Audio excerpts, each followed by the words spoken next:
இது மகிமை நேரம். ஆண்டவர் இரட்சகருமாகிய இயேசு கிறிஸ்து நாமத்தில் மகிமை டிவி நேயர்களை வாழ்த்துகிறேன். ஆண்டவர் தாமே இந்த நேரத்திலும் மகிமையான காரியங்களை உங்கள் மத்தியிலே செய்வாராக. இந்த நாளிலும் தியானிப்பதற்கு எடுத்துக்கொண்ட வசனம் யோசுவாவின் புஸ்தகம் 1ஆம் அதிகாரம் அதன் 6ஆம் வசனம்.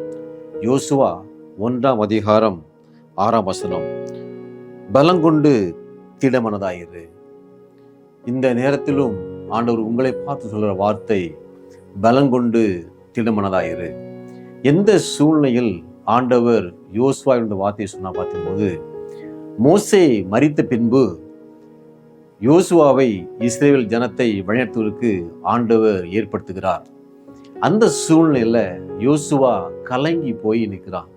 எப்படி இந்த ஜனத்தை வழிநடத்த முடியும், இந்த ஜனத்தை எப்படி நான் வழிநடத்த முடியும் என்ற சூழ்நிலையில நான் கலங்கி போய் இருக்கிற சூழ்நிலை தான் ஆண்டவர் யோசுவாவை பார்த்து சொல்றாரு, பலங்கொண்டு திடமனதாயிரு, பலங்கொண்டு திடமனதாயிரு. இந்த நேரத்திலும் கூட உங்களை பார்த்து ஆண்டவர் சொல்லுகிறார், பலங்கொண்டு திடமனதாயிரு. இந்த நேரத்திலும் பார்த்து கொண்டிருக்கிற நீங்கள் யாராவது உங்கள் குடும்பத்தை குறித்து நீங்கள் கவலைப்பட்டு கொண்டிருக்கலாம்.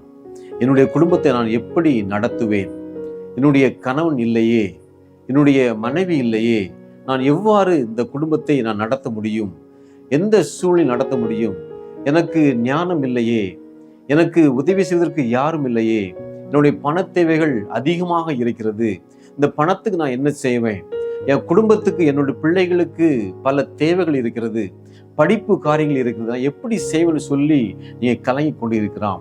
உங்களை பார்த்து ஆண்டவர் சொல்றாரு, திடமனதாயிரு, திடமனதாயிரு என்று ஆண்டவர் சொல்றாரு. நீங்க எதை குறித்து கலங்காதபடி திடமனதாக இரு என்று சொல்றாரு. ஆண்டவர் யோசுவா சொன்னாரு, நான் மோசையோடு இருந்தது போல உன்னோடு இருப்பேன் என்று சொன்னாரு. மோசையோடு இருந்து என்னென்ன காரியங்களை ஆண்டவர் செய்தாரோ எல்லா காரியத்தையும் நான் யோசுவாவாகிய உன்னோடு இருந்து நடத்துவேன் என்று சொல்லி ஆண்டவர் யோசுவாவுக்கு சொன்னாரு. அதுக்கு பிறகுதான் அவன் திடமனதாக இருந்து தைரியமாக ஜனத்தை வழிநடத்த ஆயத்தப்பட்டான். இதே போலதான் உங்களை பார்த்து சொல்றாரு, நீங்க திடமனதாக இருங்கள் என்று சொல்றாரு. நீ பலங்கொண்டு திடமனதாக இருங்கள், நீங்க சோர்ந்து போகாதிருங்கள், நம் மோசையோடு இருந்தது போல உங்களோடு இருந்து நடத்தும் என்று சொல்றாரு. மோசையோடு இருந்து ஆண்டவர் என்னென்ன காரியங்களை செய்தான் பார்க்கும்போது, செங்கடலை பிளந்து இஸ்ரவேல் மக்களை வழிநடத்தி வந்தார். பெரிய பார்வோன் எதிர்த்து வந்த போது அதற்கு எதிராக செங்கடல் நின்றது. அந்த சூழ்நிலையில ஆண்டவர் மோசையோடு இருந்ததுனால செங்கடல் தானாக வழிவிட்டது.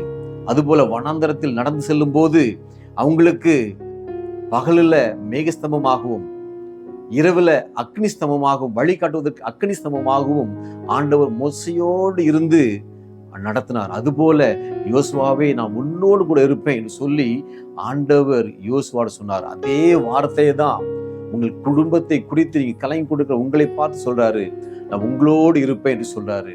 நீங்க குடும்பத்தை குறித்து கவலைப்படாதீங்க, உங்க குடும்பத்தை நடத்துவதற்கு நான் இருக்கிறேன் என்று சொல்லி ஆண்டவர் உங்களோடு பேசிக்கொண்டிருக்கிறார். நீங்க கவலைப்படாதீங்க, ஆண்டவரை மட்டும் பார்த்து கொண்டு இருங்கள்.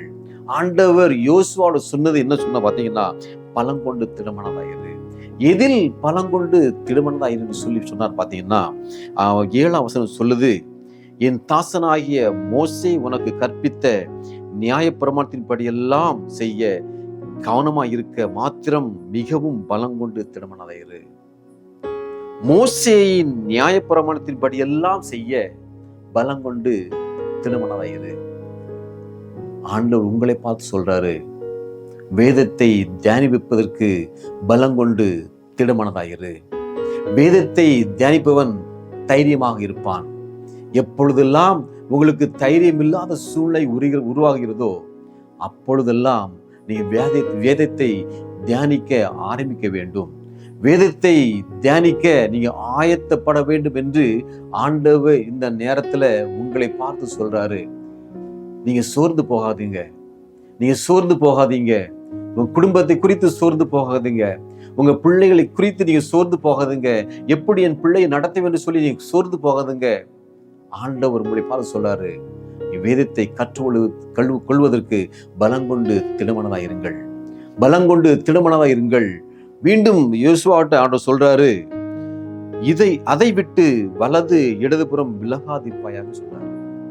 வேதத்தை விட்டு ஒரு அடி கூட வலப்பக்கமோ இடப்பக்கமோ நீ சாய்ந்திராம, வேதம் என்ன சொல்கிறதோ அதன்படி நீ செய்வதற்கு நீ கவனமாக இரு என்று சொல்லி மீண்டும் மீண்டும் யோசுவாவுக்கு கற்றுக் கொடுத்தாரு. அப்புறம் இன்னும் சொல்லுது, நீ இரவும் பகலும் அதை தியானித்துக் கொண்டிருப்பாயாக, இரவும் பகலும் அதை தியானித்துக் கொண்டிருப்பாயாக. நீ வேற எது செய்யலையோ வேதத்தை நீ தியானித்துக் கொண்டிரு, வேதத்தை நீ கற்றுக்கொள்வதில் நீ ஒருபோதும் சோர்ந்து போகாத என்று யோசுவாவுக்கு ஆண்டவர் கற்றுக் கொடுத்தார். பயந்து கொண்டிருந்த யோசுவா, நான் எப்படி இந்த ஜனத்தை நடத்த வேண்டும் பயந்து கொண்டிருந்த யோசுவா, ஆண்டவர் சொன்னாரு, நீ வேதத்தை தியானிப்பதற்கு நீ ஆயத்தப்படு. அதுதான் இந்த நேரத்தில் உங்களை பார்த்து சொல்றாரு, நீ வேதத்தை கற்றுக்கொள்ளுங்கள், வேதத்தை தியானிகள் என்று இந்த நேரத்தை சொல்றாரு. அவன் யோசுவா இதை சரியாக கடைபிடித்தான். ஆண்டவர் யோசுவாவோடு இருந்து யோர்தானை கடந்து செல்வதற்கு ஆண்டவர் கிருபை செய்தார். ஹல்லேலூயா. இந்த நேரத்திலும் கூட யோர்தான் போன்ற பிரச்சனைகளை நான் எப்படி மேற்கொள்ளுன்னு சொல்லி நீங்க கலங்கி கொண்டிருக்கலாம். யோர்தான் போன்ற பிரச்சனைகளை எப்படி தாண்டி செல்ல முடியும் என்று கலங்கி கொண்டிருக்கலாம். ஒவ்வொரு பிரச்சனையும் என்ன தாண்டி செல்ல முடியலையே என்று சொல்லி கலங்கி கொண்டிருக்கலாம். ஆண்டவர் சொல்றாரு, வேதத்தில் தியானமாக இரு, இரவும் பகலும் அதை தியானித்துக் கொண்டிரு என்று சொல்லி ஆண்டவர் சொல்றாரு. யோசுவா இந்த இரவும் பகலும் வேதத்தை தியானித்துக் கொண்டிருந்தான். மற்ற காரியங்களை ஆண்டவர் பார்த்து கொண்டார். அதுபோல இந்த நேரத்துல நீ தியானிப்பதற்கு நீ ஆயத்தப்பட வேண்டும், ஜெபிப்பதற்கு ஆயத்தப்பட வேண்டும், வேதத்தை கற்றுக்கொள்வதற்கு நீங்க ஆயத்தப்பட வேண்டும். வேத தியானமா இருங்கள் என்று சொல்லி ஆண்டவர் இந்த நேரத்துல உங்களை பார்த்து சொல்லி கொண்டிருக்கிறார். யாரோ ஒரு ஆளு என் குடும்பத்தை எப்படி நடத்துன்னு கலங்கி கொண்டிருக்கீங்க. ஆனா இந்த நேரத்தில் சொல்றாரு, நீங்கள் பலங்கொண்டு திடமனாக இருங்கள், நான் உன் குடும்பத்தை நடத்த என்று சொல்றாரு, உன் பிள்ளையை நடத்த என்று சொல்றாரு. நீங்க சோர்ந்து போகாதீங்க, நீங்க சோர்ந்து போகாமல் ஜெபத்துல தரித்திருங்கள் என்று சொல்லி ஆண்டவர் உங்களை பார்த்து சொல்லிக் கொண்டு இருக்கிறார். யோசுவா போல கலங்கி கொண்டிருக்கிற உங்களை ஆண்டவர் தேர்த்துகிறவராக இருக்கிறார். நீங்கள் ஒவ்வொருவரும் யோசுவா தான். மோசையோடு இருந்தது போல உங்களோடு இருந்து உங்க குடும்பத்தோடு இருந்து உங்க குடும்பத்தை நடத்த வேண்டும் இந்த நேரத்துல சொல்லி கொண்டிருக்கிறார். நீங்க கலங்காதீங்க, கவலைப்படாதீங்க, நீங்க சோர்ந்து போகாதீங்க. அவனுடைய பாதத்தில் அமர்ந்திருங்க, வேதத்தை தியானிங்கள், வேதத்தை கற்றுக்கொள்ளுங்கள், இரவும் பகலும் தியானமாயிருங்கள். மற்ற காரியங்களை, குடும்ப காரியங்களை ஆண்டவர் பார்த்துக் கொள்வார். ஜெபிக்கலாம். இரக்கம் கிருபையும் உள்ள எங்கள் பிதாவே, நன்றியோடு துதிக்கிற தகப்பனே, நாங்கள் வேதத்தை கற்றுக்கொள்வதற்கு கிருபை தர வேண்டுமாய் ஜெபிக்கிற தகப்பனே, ஒரு ஜெபாவிய பார்த்து கொள்கிற ஒவ்வொரு பிள்ளைகளுக்கும் கொடுக்க வேண்டுமாய் ஜெபிக்கிற தகப்பனே, குடும்பத்தை குறித்து கலங்காதபடி, பிள்ளைகளை குறித்து கலங்காதபடி, இரவும் பகலும் உங்களுடைய வேத தியானமாய் இருக்க நீ கிருபை கொடுக்க வேண்டுமாய் ஜெபிக்கிற தகப்பனே. யோசுவாவோடு இருந்து நடத்தின ஆண்டவர் தகப்பனே, மோசையோடு இருந்தது போல யோசுவாவோடு இருந்து நடத்தின தேவன் தகப்பனே, எங்களோடு இருந்து நடத்த வேண்டுமா ஜெபிக்கிற தகப்பனே.